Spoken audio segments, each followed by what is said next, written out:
Yeah, it's far out and technical and stuff. Awesome. Yeah. Come on and turn it on. Tune into the Tech Shamans. Come on and turn it on. Tune into the Tech Shamans. Come on and turn it on. Tune into the Tech Shamans. Come on and turn it on. Tune into the Tech Shamans. Cool.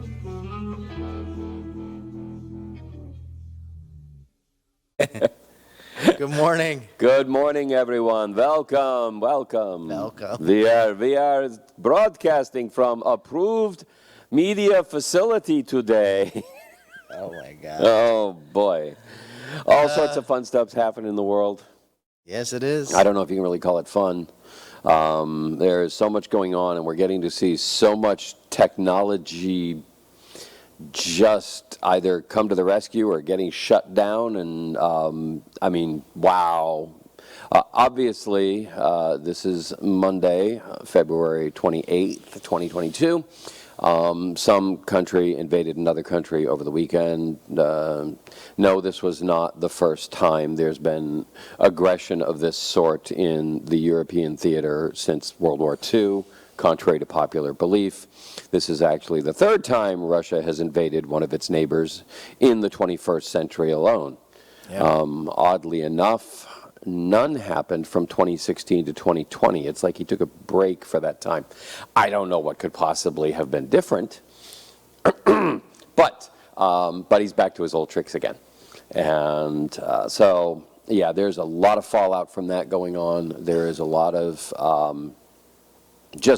everything from internet service providers in Canada cutting the cable to the Russian Times, the RT News Network, to Elon Musk. Musk's in there. Musk is in there doing some really cool stuff on both sides, because he's got two areas where he's had to jump in and say, don't worry, we got this.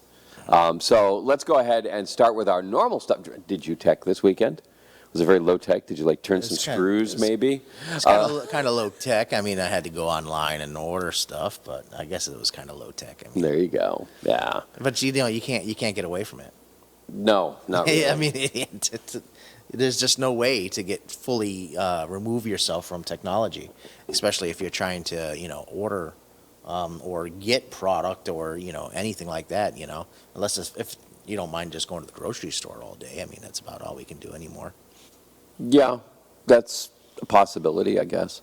No, I was working with chemical technology this weekend. That was a lot of fun, finding out that a well-recommended, incredibly powerful, absolutely the best for the job adhesive didn't work at all. So I was back to square one on the project. So that was just a ton of fun to have everything fall apart because the adhesive actually did not work on the material for which it was prescribed. Well, it works for the material, just not what material you're connecting it to. No. They were both the same material, one to the other. Oh God! And yeah, it'll connect this material to any other product but itself. Which is, no, actually, that was specifically it. It was supposed to connect it to itself. That was supposed to be the best use, the best stuff in the world. And so I go ahead, put it on, let it dry for hours and hours and hours, and go pick it up, and it all goes and just falls apart. I've had epoxies do that, believe it or not. I've had epoxies that... I can see epoxies on the wrong materials. They will do that. Like a plastic weld where, two-part epoxy, mix it up, yep. And I have it set overnight and come back and it's still liquidy. It's still liquid. Still never cured. Whoa. Yeah. That's... And I was so mad. Never reached full cure. Oh, wow. That's more like the amounts were off. You didn't have enough hardener. Either that or they just never, their activator and the hardener just didn't have enough on that one side, because it's not like you could do anything. You squeezed it. Yeah, exactly. They both come out. It came out in the little swirly swirl. I think it was J.B. Will. Anyways, it came out and tried to mix it and... Rhymes with baby felled. Baby felled. All right. That's not a product endorsement. Although I am going to go and now create a product called Babyfeld. Product D and So that was a bit of a tech fail for the weekend, which I don't have any pictures, so it can't be our tech fail for the weekend. Although I think we will use, if I may, I don't see it on here. Yes, number 5 is going to be our tech fail. Yeah, Adam agrees. That's a tech fail. That is a that's massive tech fail. Magic Yes. logistical technical fail. Absolutely. So we're foreshadowing something that you really, really wish weren't true. But let's go ahead and kick in a couple things. First, I do want to spend a little bit of time on the situation as it has unfolded. It's not really on our list here, but there were a few things that went on that happened. One, one of the Ukrainian government secretaries sent out a message to the internet. He basically tweeted saying, hey, Elon Musk, why don't you activate Starlink so we can have internet, because the Russians have cut off internet in the Ukraine, or they were in the process thereof. And because Starlink is Musk's project that has launched, a bazillion satellites in orbit. It takes a special receiver on the ground to get it, but it gives wireless internet access to anyone, anywhere in the world. Yeah. And it has not been activated yet in any. Well, there's some test areas, but that's about it. It's been running. It has? Yes. Okay, but not in the Ukraine. No. So within hours, Musk replied right on the Twitter thread, all right, we're in, and we'll have it on ASAP. And so, bang, they have internet now back in the Ukraine, thanks to Elon Musk. And then he noted a couple hours later that they're also sending additional units, the base units, so that they can have more internet access in more places. Basically, this thing sets up Wi-Fi networks. Yeah, in a way. Yeah. They can use this to be the backbone of their internet service now. So at least they can run government offices, military. Right. They can all get connected through something that Russia can't stop, unless it wants to launch 4,000 missiles into orbit in order to hit a satellite that's this big, which is just crazy. Yeah, this makes it a lot more difficult for another country to block the lifeline of data flow to another country. If you wanted to cut a country off from the world, it's very simple today, by cutting data lines and stuff like that, shutting down service to another country.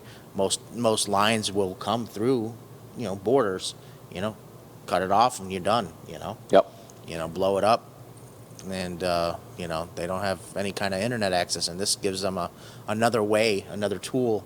And it's great because, this is what it was meant. It was meant for, getting internet to remote locations. To remote locations, and the definition of remote just changed. That's the only thing. Definition of remote just changed.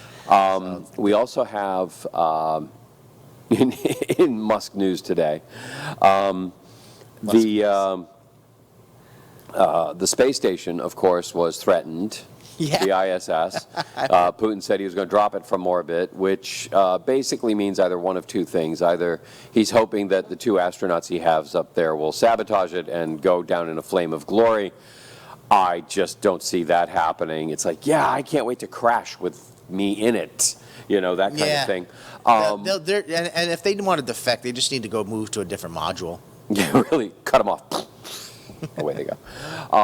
But on the other hand, what it does mean is the Russians have been instrumental in supplying technology, basically the rockets back and forth. Right. So once again, Elon jumps up. He's like, don't worry, SpaceX has got this. We need transport. We need cargo. We need people. We got this. There's going to be a rocket up there towing the damn International Space Station, holding it up. Yep. Yeah. And the beautiful part is it'll then land. It's like, okay, got it. Boom, boom, boom. And Oh my God, wouldn't it be? He brings the whole space station down himself. When you it know? comes to engineering feats of miraculous feats of ingenuity, Yeah. Elon really can Yeah, muster up some pretty quick yeah. ideas. I mean, I give two threats there, okay? There is a third one, and that is that the software, there's enough software and access that Putin thinks he could go in and hack the system because he specifically said it will crash into the USA or Europe. Well, he was stating the fact that it does not cross over his country during its flight path. So he's basically saying that this is on you, whether it lands in China, Okay. the U.S., or any of the other countries. You know, are you willing to take that chance by placing sanctions on us? Because that's just going to cause us to either retaliate, or we're not going to have the money and funds to tell them to do anything, and they'll just sit up there and you know ignore the fact that they're getting ready to die. And I don't think that's going to work. Musk will put a. What he'll do is he'll send up one of his rockets, but this one instead of having a Tesla, will have a Cybertruck, and then it'll just tow the space station to wherever it needs to be in a safe orbit. Yeah. Because it's got like 500,000-pound towing capacity, so it'll yeah, be fine. yeah. It'll be fine. It'll just get up there. Little wheels will be spinning in space, and off it'll go. And they will send a man in a suit along inside of it, so he can sit there after he's done. He can float around in space for the rest of his life. Except for now, he'll be like audio animatronic. He'll actually be waving the whole time. He'll have a solar-powered waving hand. Well, all they have to do is start it, and once it happens, it just continues to happen for life. That's really not how physics works, but you know. Otherwise, so those are a few things that's going on in tech world there. Aside from that, we are also seeing an uptick on our side of security attacks. Yes. I've been noticing in the websites that we monitor for our clients. I'm seeing things that usually have 100, 150 attacks a week. This last week had almost 1,200 attacks. Yep. On the website. Attempts to get through it. I'm seeing, things that usually have 80 to 100 are having 400 to 500 attacks. This is really off the charts right now. So just as an aside, if you need help fortifying your website, do give us a call. Okay, send us an email at techshamans@webeamtv.com. And because we want to make sure that you have, that you're safe. Our software does a phenomenal job. If you've got a WordPress website, we can go in there, we can make this thing happen, and we'll be happy to help you with that. So You could go also ahead and give us put a up call. a firewall on those things as well, right? Yeah, that's part of the security that we put in. It's combination passwords and just all kinds of site security on the back end. It monitors files that are being accessed, that are trying to be accessed, different kind of login attempts. It makes some really nice, because here's a quick tip for you. If you have a WordPress website and you access it by going to WP-admin, you put in your site name, mysite.com/WP-admin. If you're using that, congratulations, that is the lowest hanging fruit. You're inviting a brute force attack, and I have seen them run 5,000 login attempts an hour. Yeah. Okay, they just set a bot on it, and it just runs and runs. It'll bring down the rest of your website just in terms of speed, because it's running 5,000 login attempts an hour, and that just eats up all your website's bandwidth. So making sure that that you don't have that as your access, and again, give us a call, contact us, and we will make sure. I mean, you can drop me a text at 727-512-6273. Okay, that's 727-512-6273. Identify yourself, and we will go ahead and start looking into what we can do to update your stuff and upgrade it as fast as possible. To make sure that happens. But that is one of the lowest hanging fruits that you have to change right away. The other lowest hanging fruit is if you have that with a combination of the fact that your domain or your login ID is admin. Oh my God. Okay, you just completely gave them 2/3 of the codes they need. Now all they need to do is just brute force passwords on you. And if you've made those first 2 mistakes, I can guarantee you your password will be accessed in under 2 minutes. Yeah. 2 minutes is all it takes for a low security password to be hacked by a computer. And a lot of times, people say, oh, nobody's going to want to, get into my stuff because I'm a small company. stuff like that. Absolutely not. Look, that's not the whole point. The point is, they a lot of times they want to take over the The site server itself. Yep. They want the server. They want that server to either add to their botnet or to display stuff that they want. So they don't care who you are. They don't know whether or not you have a multi-million-dollar package or if you're just a small little mom and pop shop. That's not what they're worried about, and that's not their end game. So don't think that it's never going to happen to you, because at one point in time it's. What do I have? I mean, we had. I mean, I've got one retailer that was the one I'm talking about, who was getting hit with 5,000 requests per hour to log into their website. And it was just insane to see what was going on there. But, it came up, it alerted me immediately. Within an hour and a half, we had the complete solution in place. Everything stopped. We shut it off, and we were done. And that was that. But you've got to know what you're doing. You've got to go in there and make it safe. Right. So that's the other part of, this whole what the hell's happening in the world today, which is not actually, what I don't think we've even gotten to anything on the list yet. But this is all really important stuff that we wanted to make sure It is because, you got to keep your data, your company safe, and the same situation with just running your company. If your company doesn't have a website, and you just have normal operations out of a brick and mortar, or if you're running a at-home business, password security is utmost priority. Make sure you're backing up your data, because at some point, yes, you will be hijacked. It may be something really, stupid. It might not be something that you had any control of. Yep. So you want to make sure that your data is being backed up in a secure location. Hey, why don't you jump to number 11, because that's really tying in with what we're talking about here. Sorry to go out of order like this, Rob, but number 11 is really something you brought to the table there. So why don't you go ahead and address that? Because I think there were some interesting little anecdotes from that as well. Basically, ransomware. The reason why ransomware is out there is so the bad guys can make money. That's pretty much what it is. They're basically saying, oh, look, this company most likely is going to end up having to pay because they either didn't do any backups, they have no plan, cyber attack plan in place to mitigate these kind of issues. And, of course, FBI and stuff and everybody says, don't pay these guys, don't pay these guys. But what would happen And then the today, FBI turns around and pays them. Yeah. They turn Oh, yeah, but they got our stuff. That's different. Yeah. So a lot and besides, it's your money we're paying them, not ours. Yeah, and the thing is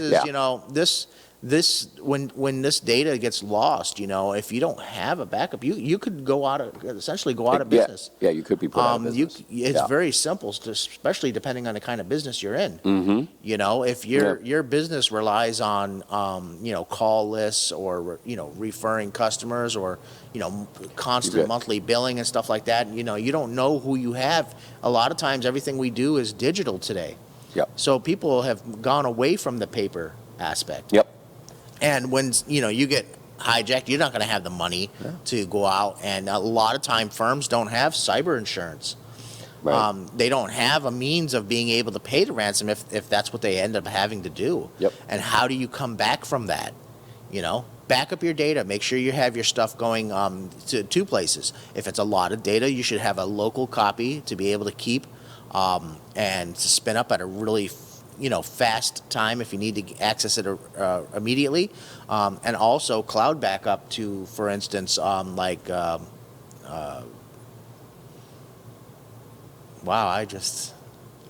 Cloud, cloud backup. and There you you know go. what? Yeah, but the key is making sure that your backups are not in any way connected to the same system. No, you got to have Okay, have multiple that can be points. hacked, so that they can't go in and access your backup. Exactly. Yeah, Exactly. and there are, like, if you've got a WordPress site, there are some really neat, like backup draft and, so on, plugins that you can put right into your WordPress site that will create backups for you. Notice what I just said. It's inside the website that they are hacking. Yeah. You need to go back to the cPanel level, where it's super easy with Installatron to just go ahead and create these backups that are completely separate from the WordPress site itself.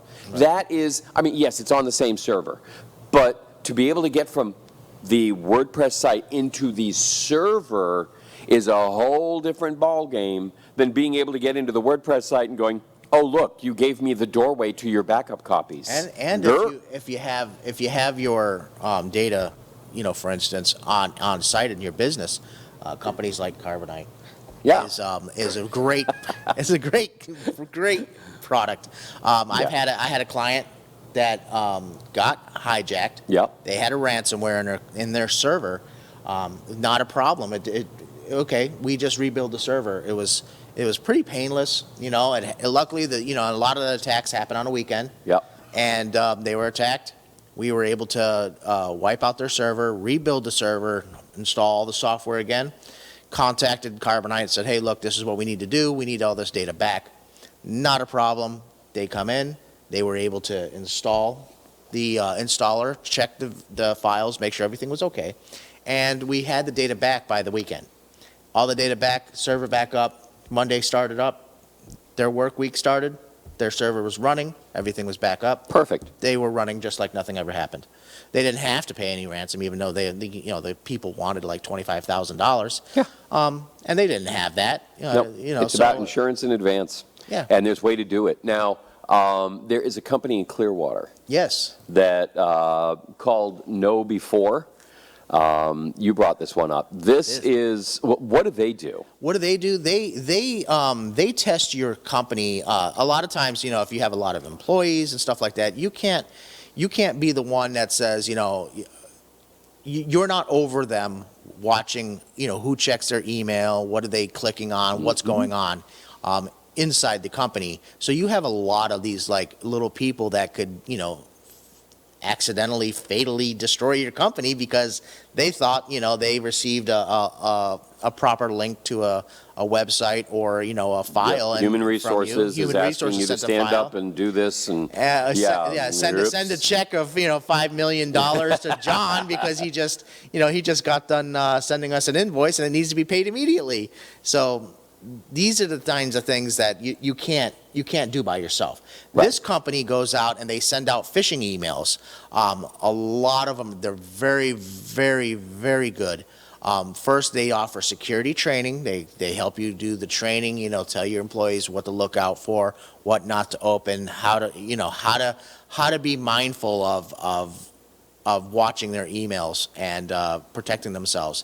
And then what they do is after they've gone through all that testing and training, they allow you to set up like, you opened 5 emails in the past week of phishing attempts.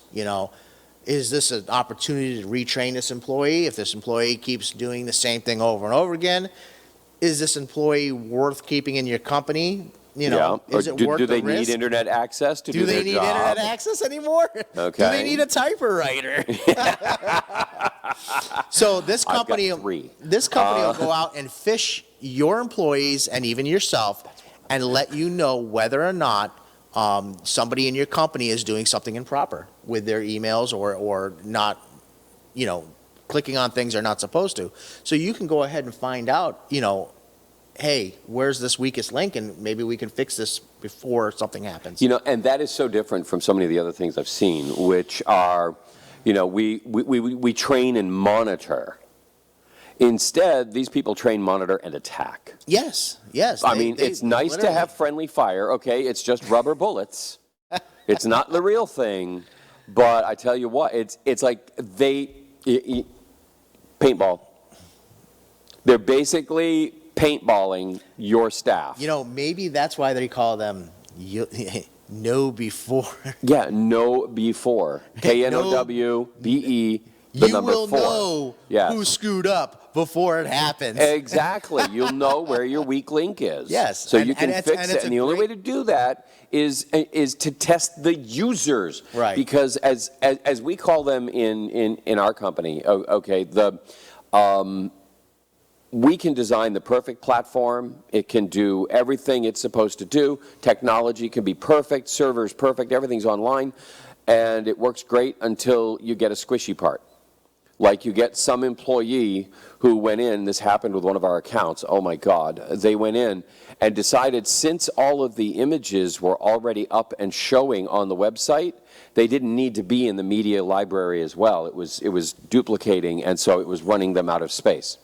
And so they went through and just deleted 20,000 images from the media library. Yeah.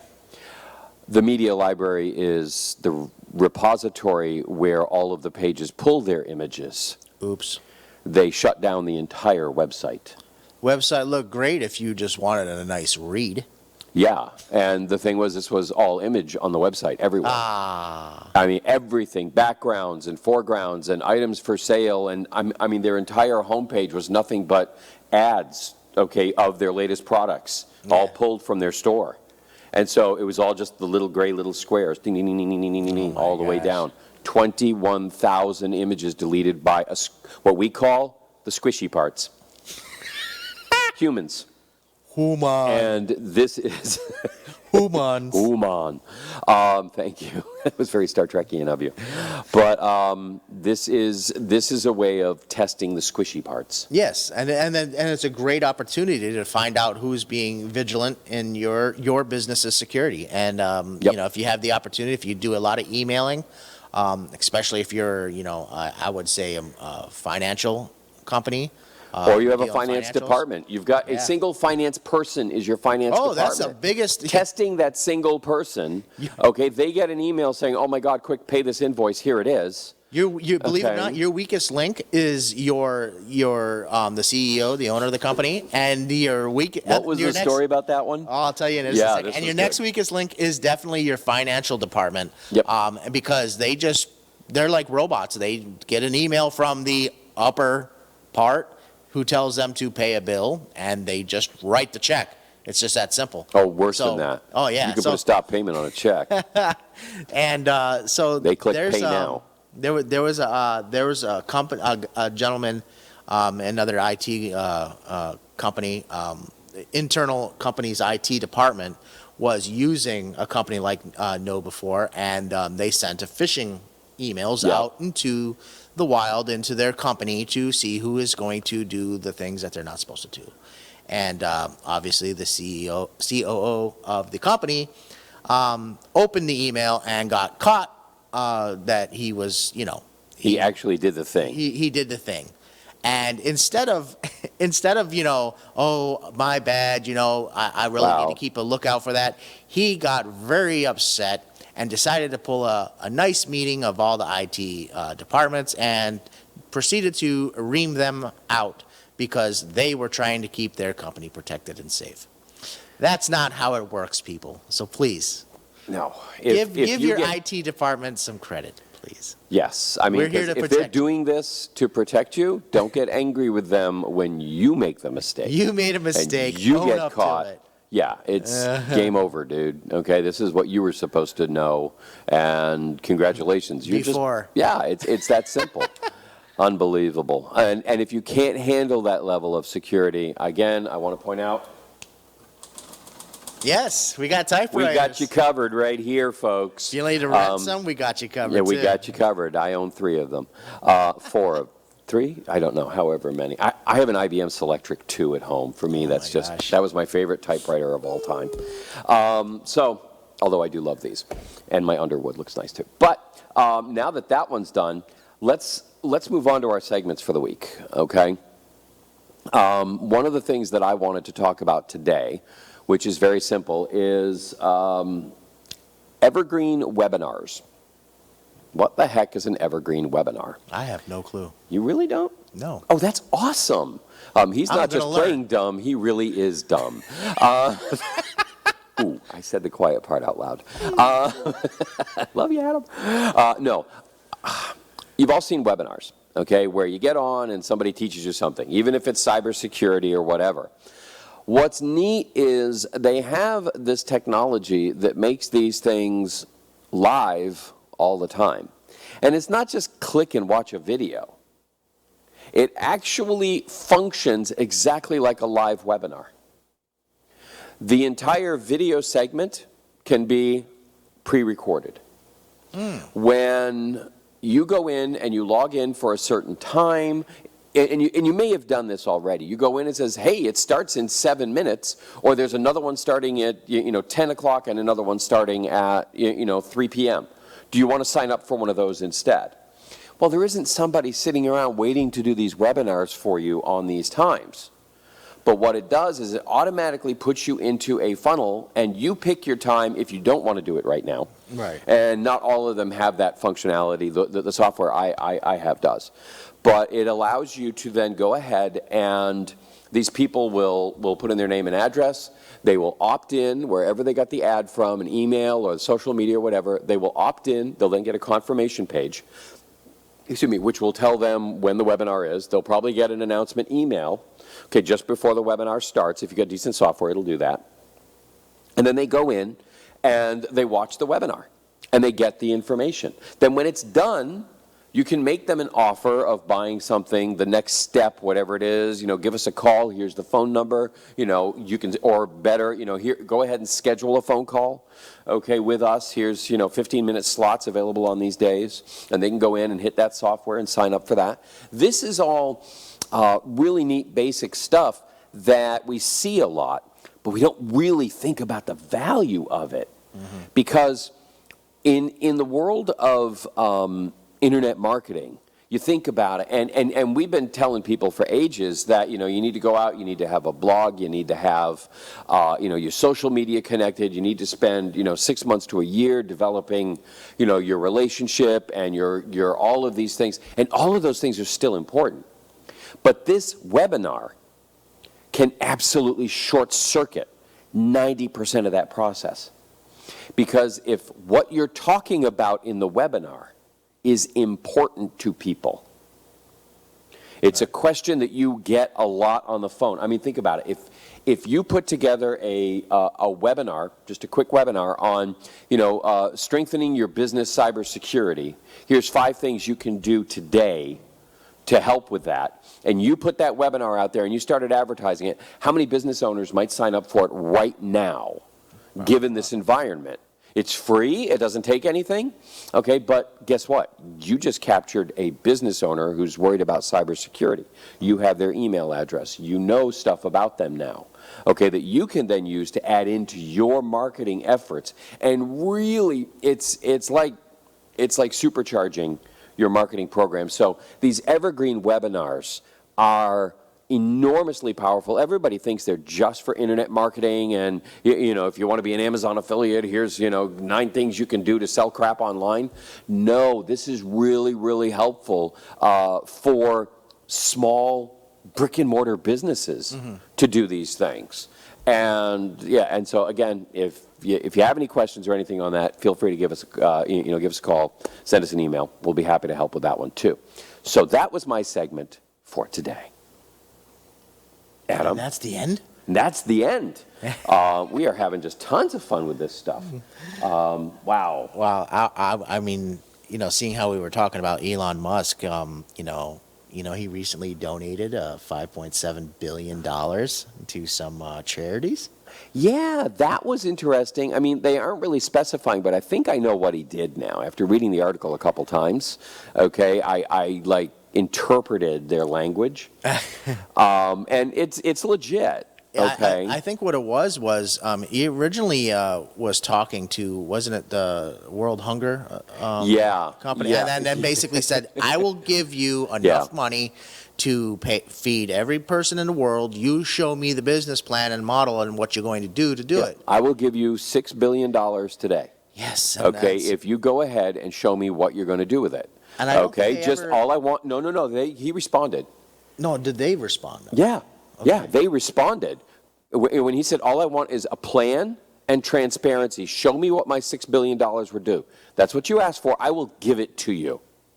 So he really turned the tables on it. And the response was, well, we didn't actually mean that $6 billion would be like a permanent solution, and it would be, and we really don't have the capacity to make it transparent, and we really don't. It's like, oh, okay, so you're basically full of crap. So You were just slamming us. $3.9 billion will go to administrative costs. Yeah, exactly. And logistics. And Yeah, exactly, and political donations. Yeah. Okay, yeah. which is really where that kind of money goes. So what he did, he said, okay, you know what? I was going to do it anyway. So he took almost $6 billion in Tesla stock and donated it to, and here's the cool thing that you can do, it looks like it went to the Musk Foundation. I think he donated it directly to the Musk Foundation, where guess what? They have 100% transparency. They have to.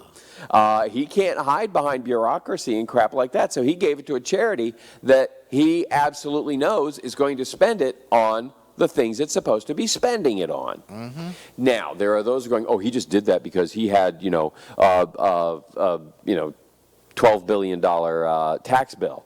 So he doesn't have to pay half of it. No, that's not how taxes work. Okay, if he donates $5.7 billion to charity, even at the highest tax bracket, with everything tied together, the most he's going to get is $2.8 billion in deduction.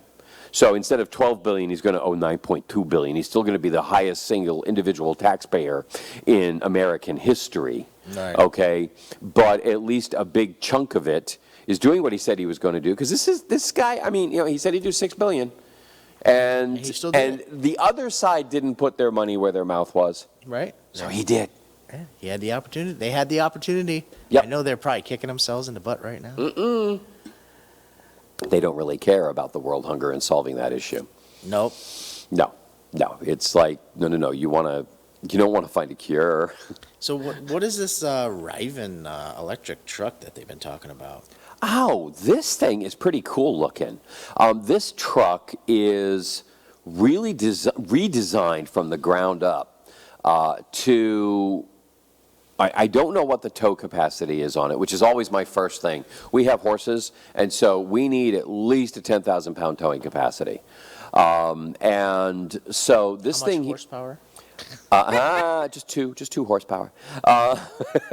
But this thing here, this has some really neat little features in it where they went back and they said, what do people use this for?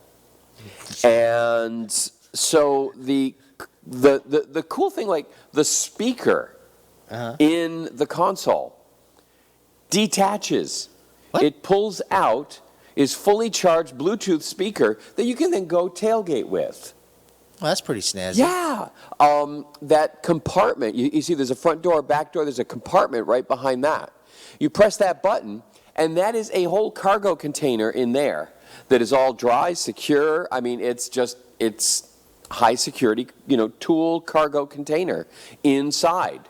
Yeah, there it is. And when that thing folds down, that actually becomes a step with a 250-pound capacity. So you can stand on it and get into your bed, which is always a pain in the butt if you've got a truck. True. I end up standing on the tire most often. Especially if you have a belt on and you scratch the side of your fender.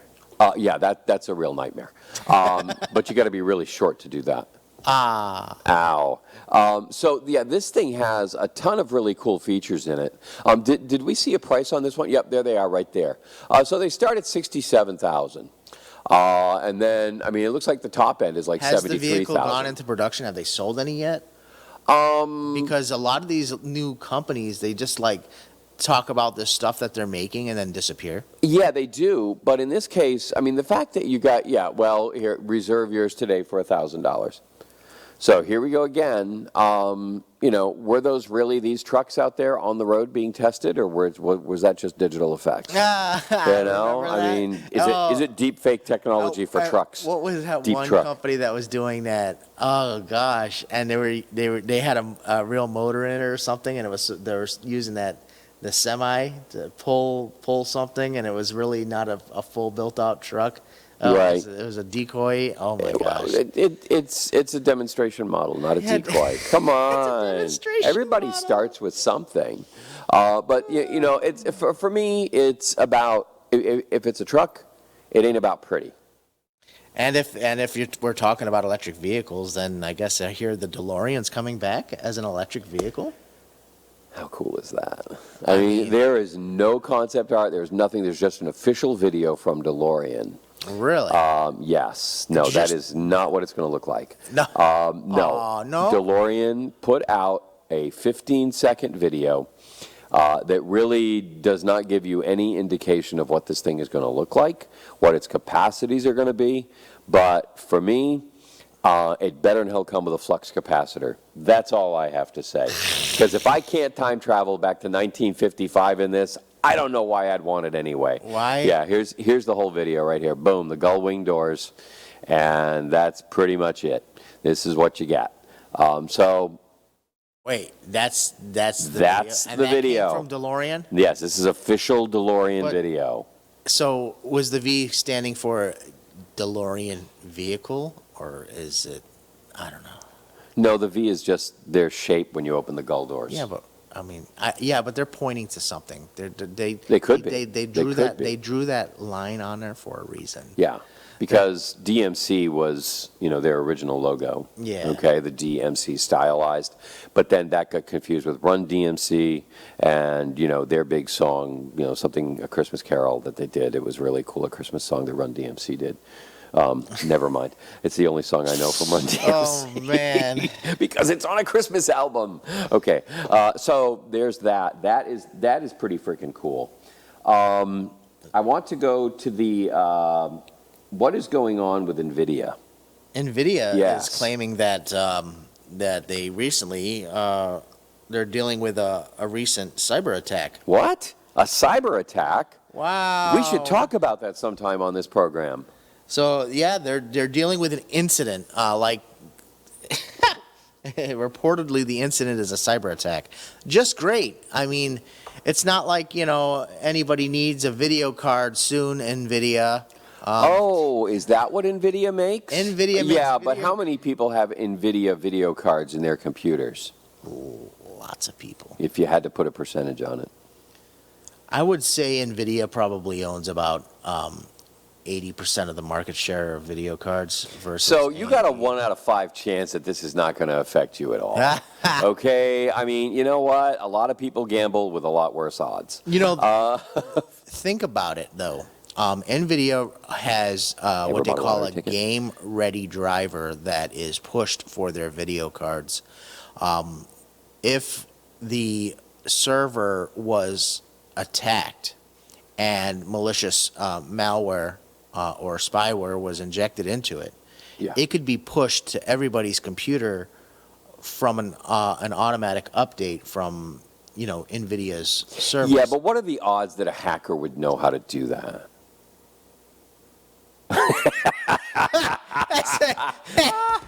The fact that you're sitting here saying it right now, you're not a hacker. No. Okay? I mean, I'm not- you're a I'm not guy a with a hacker. computer store in Newport Richey. Yeah. But this is and- how they've been doing it. This is Exactly. how they've been doing it, especially for updates, firmware upgrades, Oh, yeah.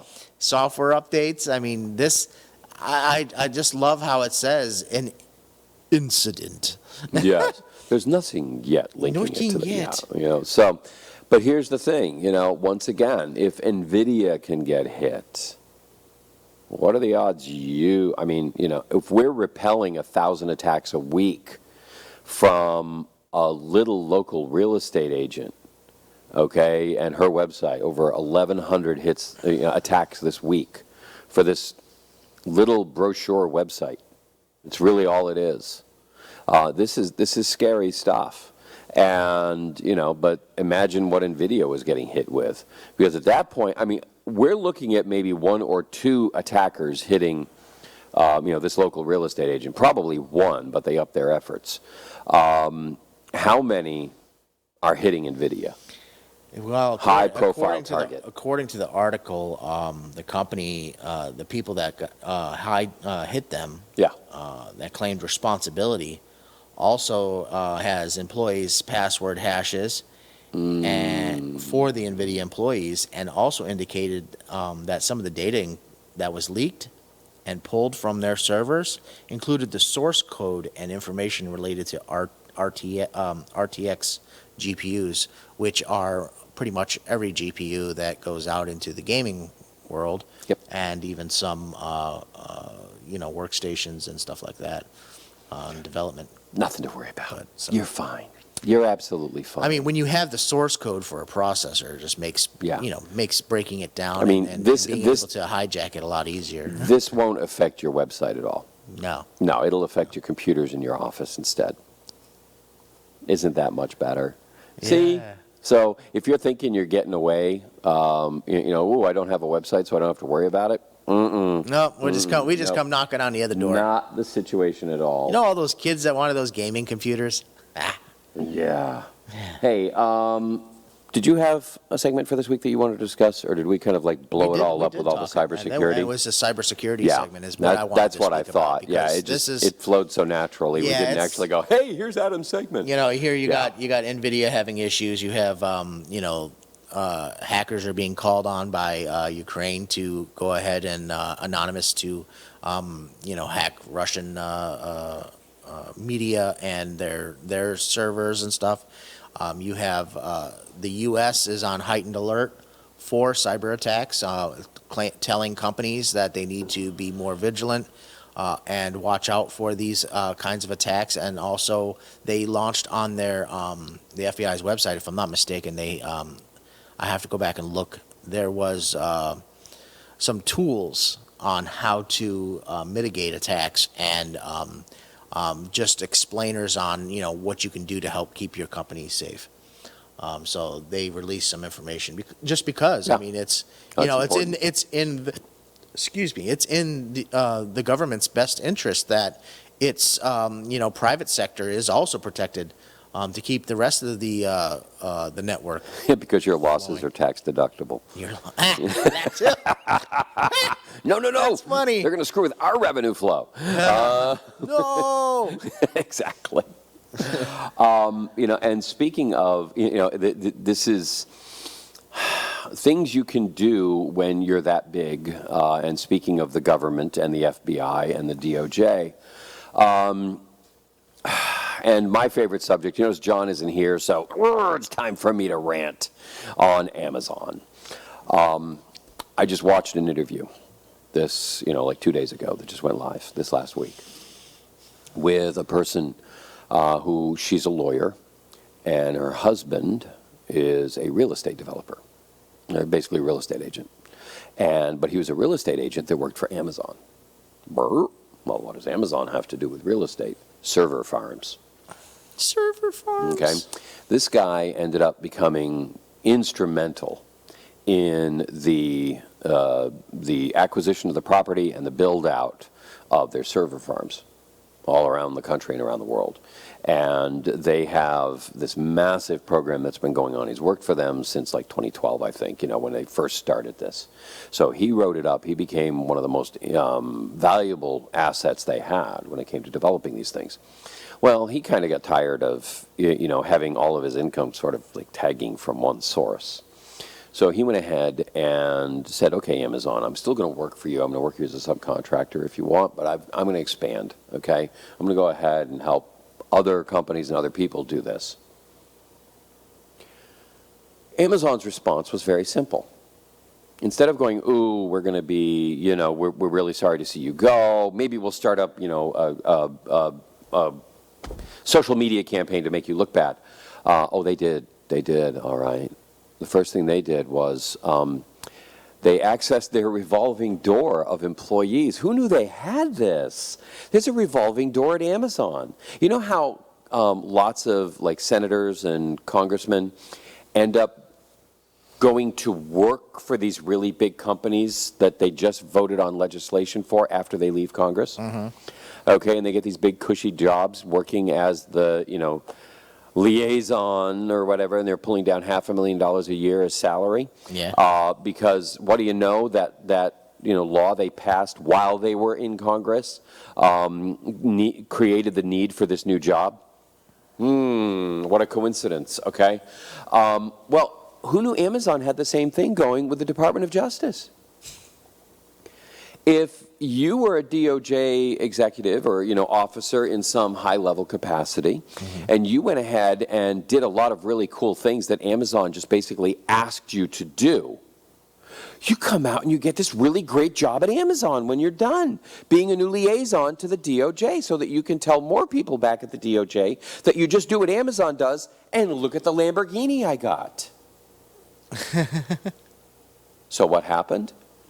Amazon contacted the DOJ and told them that this person had committed, basically they had violated their fiduciary trust and artificially inflated the value of the property that they were buying. It's like, what?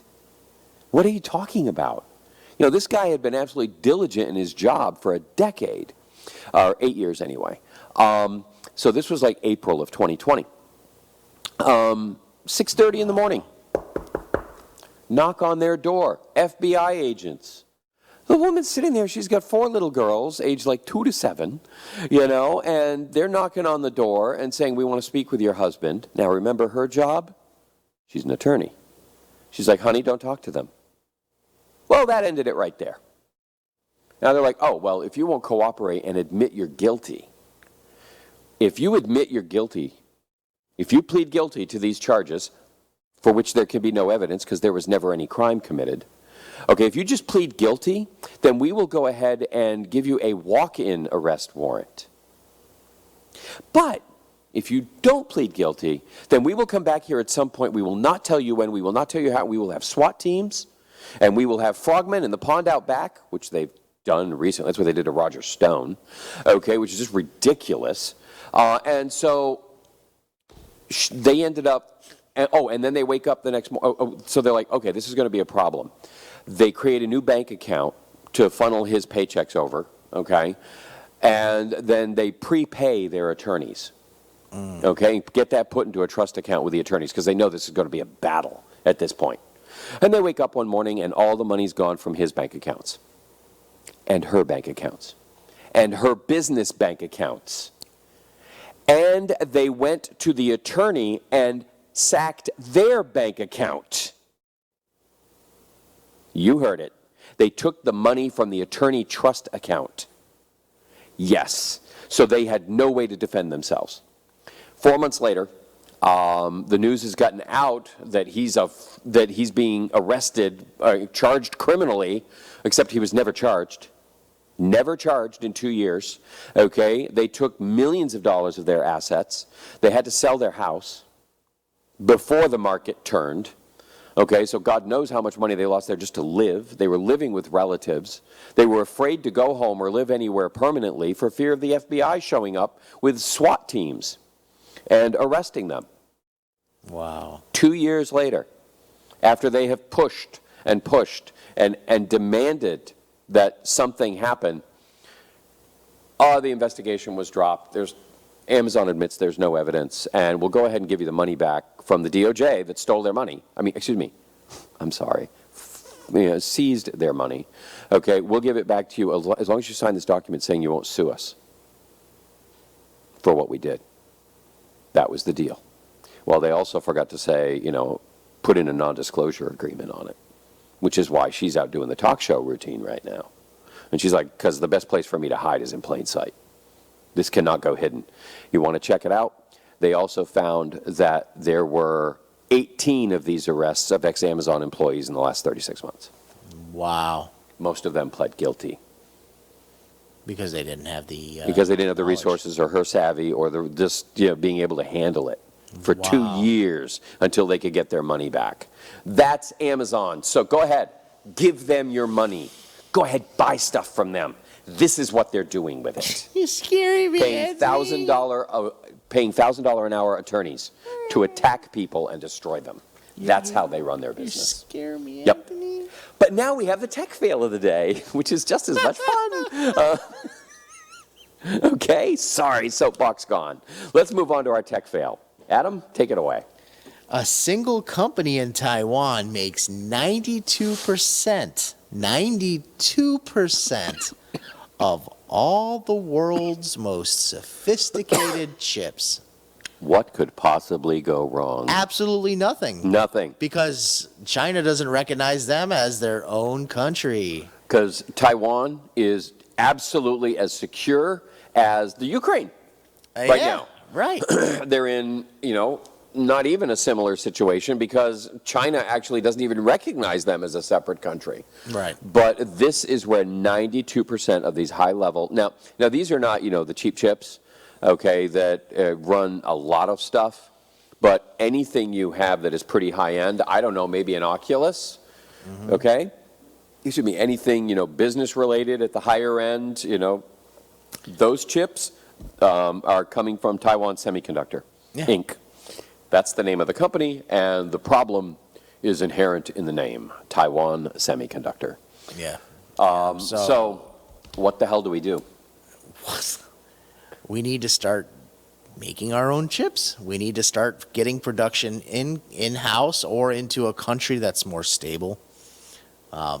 But the time of many countries that are more stable. many other That's the countries, solution. We have to diversify manufacturing. Definitely got it. No, everything has to be diversified. This idea that one company or one country can be a stable source of anything, whether it's gasoline, crude oil, grains, grains, food, beef, chicken. Here you got other countries turning around saying, farmers, you might want to get ready to, work a little harder because we can't get our grain because we were getting 75% of our country's grain from Russia, for instance. Yeah, and now we're having to cut them off. I mean, imagine being Germany and having to deal with this pipeline. Not that anybody warned them about it years in advance, that it was a horrible idea. Right. Sitting across the table from them in a meeting, explaining it to them, just reading them the riot act on going forward with this deal. But, nobody ever did that, I'm sure.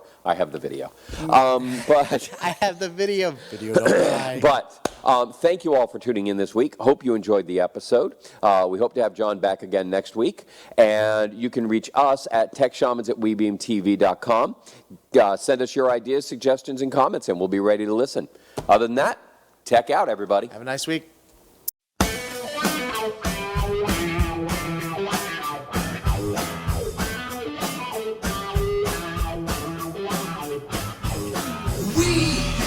got the plans 'cause we are the Tech Shamans. We understand 'cause we are the Tech Shamans.